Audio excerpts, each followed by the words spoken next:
This is the HX Collective Work Channel, where we explore how our relationship with work shapes our growth and flourishing. Join me and my guest, Ali Schroer, as she recounts her connection with workplace situations and the impact of these situations on her human experience. The HX Collective explores the human experience through three main channels of life: work, relationships, and self. With raw, authentic conversations, the podcast investigates how challenges can become powerful teachers, leading to personal growth and deeper connections. Rooted in humanity-centered design, each episode reflects a commitment to doing good and doing well, featuring diverse voices and generational perspectives. Expect gripping stories of struggle and success, with thought-provoking discussions and concrete tools and tactics that encourage you to rethink your relationship with distress, helping you to establish your full human experience. This is the HX Collective channel.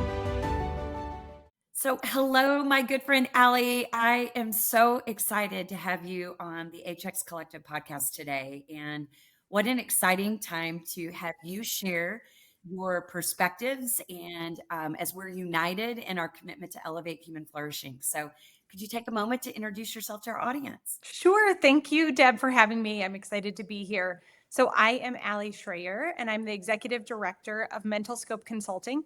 And Mental Scope Consulting is a consulting firm that really looks at how do we infiltrate mental health and well-being principles into corporate America? How do we help elevate human flourishing and think about what we can do to really support the mental well-being of the people that and the colleagues that we work with? And so I do a lot of work there. I also have a private practice here in Denver, Colorado called Schroer Counseling and Consulting. We still work with people and patients and doing the same type of work there, and sometimes families. And then I have my family of my own, and so that's a lot of work as well. So I have two young kids. I have an almost 7-year-old and a 9-year-old. And so I spend a lot of time working as mom as well. And so that's a little bit about me. Well, your perspective is such a fantastic one because you've got this blended set of experiences, both as a clinician, as a consultant, and as a wife and mom. And when we talk about the mission of the HX Collective is really in the spirit of how do we elevate human flourishing in work? How do we look at it in relationships and how we look at it with self on a broad basis? Why do you think right now the subject of the human experience or human flourishing is such a critical conversation that we should be having? Gosh, how much time do we have? Because I think we could talk about just that question all day. I think that it's so critical to where we are now for a number of reasons. One being, I think the landscape of today and the pace of today with technology, how quickly we are learning information, both in business and in our personal lives, is just really fast. And that has an impact on our well being and how we can flourish because we're just inundated all the time with data and information.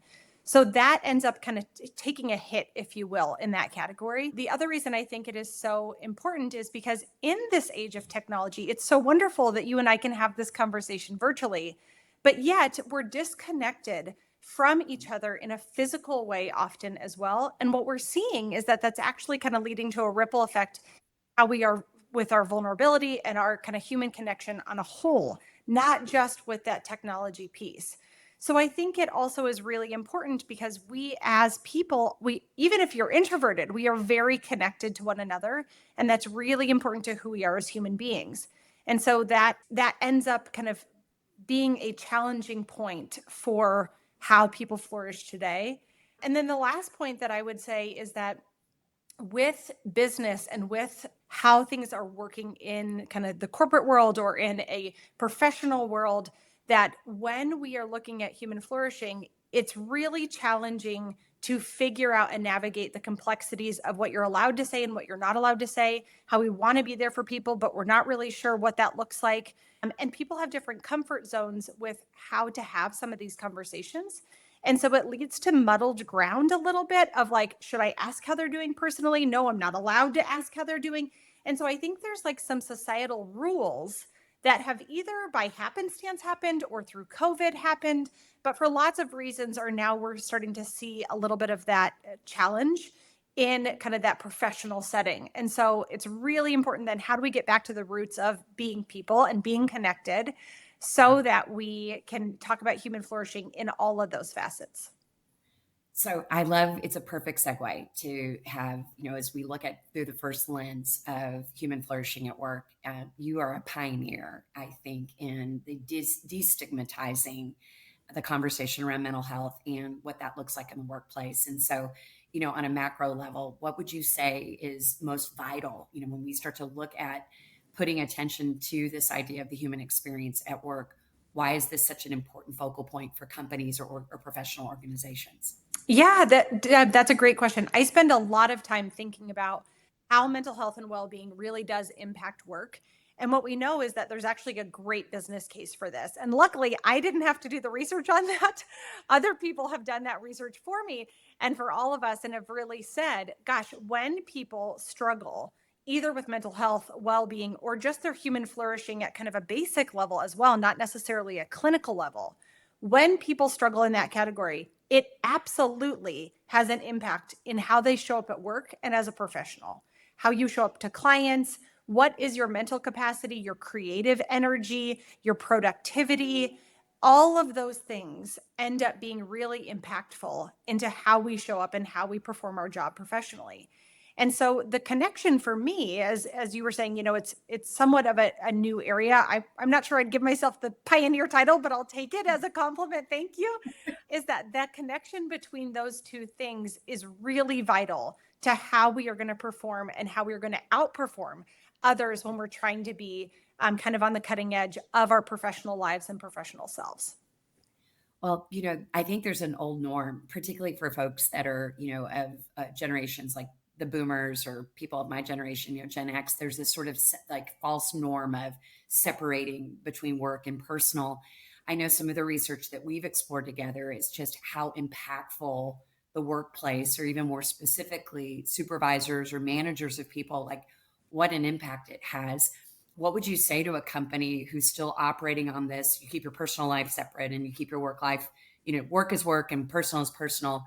I think that sometimes that can really impact the human experience. What would you say to that as you think about the research that you've explored in this area? Yeah, I would say two things really kind of drive home that connection for business and, well-being and human flourishing.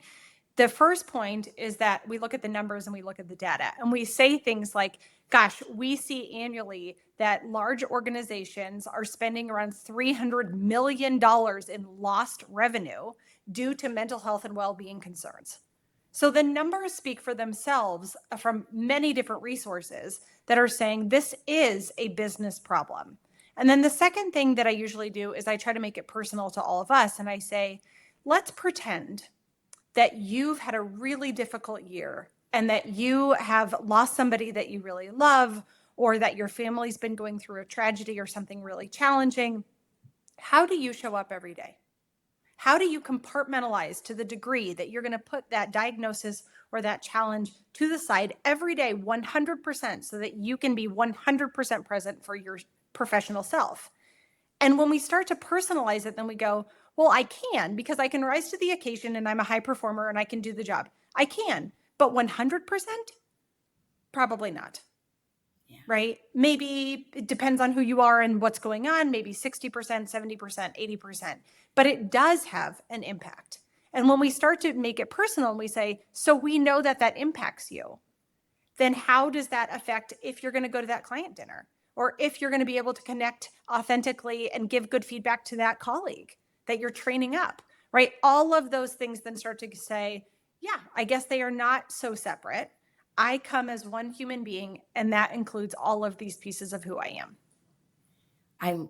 I'm really appreciating this sense of making it personal, because I think in high performing cultures, sometimes things that get rewarded are people who can white knuckle their way Yes. through a difficulty, or that gets celebrated when it seems like, notwithstanding the circumstances, when people kind of mask or show that they seem like everything's okay. Yep. As a consultant and as a clinician, how does white knuckling eventually take its toll, or in that space of people who are maybe coping with hyper productivity? Like, can you Yeah. share some downsides or consequences that you've seen in the workplace? Absolutely. I think there's lots of consequences of that white knuckling approach. First and foremost, I would say burnout, we know then is really high with that. When we feel like we're burning the candle at both ends, or that we like have to muster through, and even if it's self-imposed, that it's not the organization, but we say to ourselves like, well, I'm somebody that always gets it done and I'm somebody that can figure it out. Yes, that can be true, but that still can mean that you need to take a minute, or you need to take time, or you need to take care of yourself, right? That to actually flourish. And sometimes I think about it as well, of thinking about it like a flower analogy, if you will, that flowers grow in lots of different ways and different kind of environments. But what type of flower do you want to be, right? What if you're a flower that is a dandelion and you can grow in any situation? Good for you. But is that your definition of flourishing, or are you actually an orchid? And so being a dandelion is really difficult for you. So I think how you define flourishing is also really challenging for those people that just kind of like grit their teeth and get through it.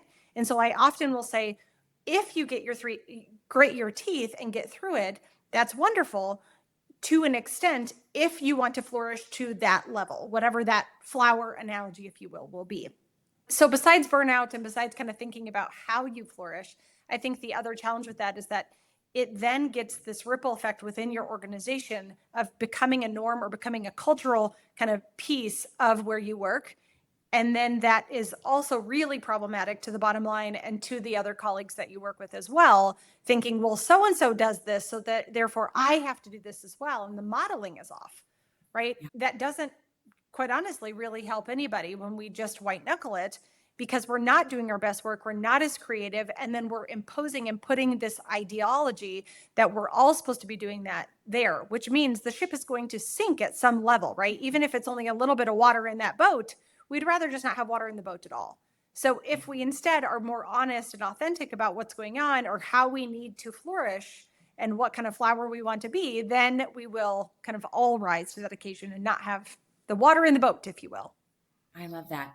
I love this analogy of what flower do you want to be? I'm going to be reflective on that one, because I can see that, when we're talking about human flourishing at work, what I'm really appreciating is we're not setting an expectation of how to do it right. Yes. It's about authenticity. And I Yes. think it is about, workplaces that can foster or create conditions where people can be the best version of themselves, That's right. and not fall into like, this is the standard of what it looks like when you're doing it right. That's right. So I think it's an important distinction.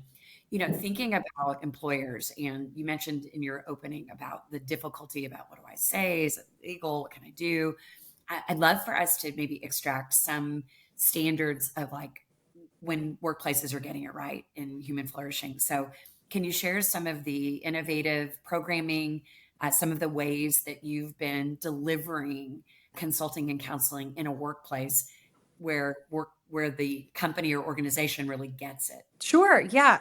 And I would say more and more companies and organizations are getting on board with this idea, right? Hence even doing this conversation and having this time together. And so I think the organizations that are doing it well do a few things. One, I call it the inside out approach, is that we really start looking at the inside, the inner layer, those kind of executive team, the board, if you will. We're looking at those people and saying, we need you to model, and we need you to kind of walk the walk here. And so companies that start with that, whether that is me consulting with them and giving them some tools of how to do that, or working with other organizations of like, we need to take a look at what we look like first, and then that will have kind of that ripple effect, is really critical to organizations then changing that cultural piece. The other thing that I think organizations are doing well is that they are not just looking at that inner circle, but they're also looking at it from, who are the people, like the day-to-day people, and what do they need to feel supported in this model, right? So how do we help support them? One thing that one firm that I'm working with does is we have monthly authentic conversations with leadership about what it's like to be a human. How do we flourish? What is difficult? How do we cope with stressors of life? And we have these really organic conversations that are then sent out to the rest of the firm, and you can share and and join live and hear about these conversations so that people, even if you are not in that inner circle, that they can still hear about what people are doing. So we're learning from our leaders as well. And then we're saying you can emulate that and think about what you need additionally. And I think the other piece is that we don't silo mental health, well-being, human flourishing to a department. That we really talk about this integrated, integral approach within benefits, within HR, within leadership, within advisor roles, within managerial roles, that it's not just here, and it's not just here kind of at that base level, but we're really seeing how can we kind of sprinkle it throughout as well. And some of the organizations that I work with them on what does that look like to sprinkle that through? How do we do that? Do we do that through programming and through workshops? Do we do that through having authentic conversations and leading small group work? Do we do that through different training programs to equip people with how to have difficult conversations if and when they come up so that you can authentically support one another? So it looks a handful of ways, but it is not like a department that we say, well-being and mental health is over here. Here is your budget and you get to do this. And then we say, funny, because it's actually way more integrated than that. I love that. Can you share, you mentioned this notion of some of the workshops or training that you do, difficult conversations, how to have difficult conversations, I know is one of the topics. Can you share some examples of other topics that you train on that, again, really get to the heart of this sprinkling into an organization? Yeah. So I train on many, many different topics. One being, as you were saying, difficult conversations, or I call it courageous conversations. How do we have courageous conversations with people? How do we lead through challenges? How do we look at traumatic situations and come back to grief and loss and some of those pieces and what that means? And so kind of equipping people with some of those. I have a mental health ready equipping series, which is a 3-part series that looks at really what is like the starter pack, if you will, for people within your specific organization. So it's really tailored to you and your people about what do you need as like a 101 and then a 102, and then also having follow-up conversations so that we can apply those very tangible strategies to situations that come up in real time. And so there's lots of different facets and avenues that we can approach this. One of the main kind of principles that I think is really important and integral to the work part of human flourishing is that we're thinking about, oftentimes people want to kind of carry that backpack of bricks for somebody else. And there's this kind of notion of, if I'm going to problem solve with somebody, that means I have to like hold that or take that on. And we know as an organizational kind of piece that is really problematic and oftentimes messes up even where you fit in an org chart, if you will. And so instead of carrying somebody's backpack, I always say, like, let's just be the bag instead of taking the bag, right? And what I mean by that is that if we look at that bag and we're like, what do we do to be the bag? We be there, we just show up for somebody. So we're just being there. And then we're acknowledging how somebody is feeling as part of that bag. And then the last of the acronym is the G, is the getting resources. And so this bag idea is saying, I'm not going to carry it for you, but I'm going to equip you with a better bag, right? I'm going to do those 3 things and help you kind of get to what you need. I love that. So as I reflect on what you've shared, and as I think about the encouragement to somebody who may be listening, who would want to raise this desire to really be more equipping in the workplace, what advice would you give me if I wanted to introduce this concept of human flourishing in a more integrated way? Any advice or direction that you would say to me if I wanted to talk to my employer or talk to my board about something like this? I think I would probably go back to something that we talked about earlier, is we need kind of 2 points to bring this up. If this is important and near and dear to your heart, or you're really seeing that your organization could benefit from this, I would bring them the data and the information that's out there about how this is a business, challenge, and that we can face this in a business setting. And then the second thing I would do is I would give them some information to make it personal, and so that they understand what the stakes are for human flourishing. And then the third thing I would say, you reach out to me, reach out to you, reach out to one of us who this is really our space, and that we would be happy to help support you in figuring out how to have those conversations and then do what's best for your organization. Thanks for being here. If today's conversation sparked something in you, we hope you'll carry it forward with curiosity, compassion, and courage. Subscribe to the show, leave a review, and share this episode with someone who needs it. Until next time, keep exploring what it means to be fully human.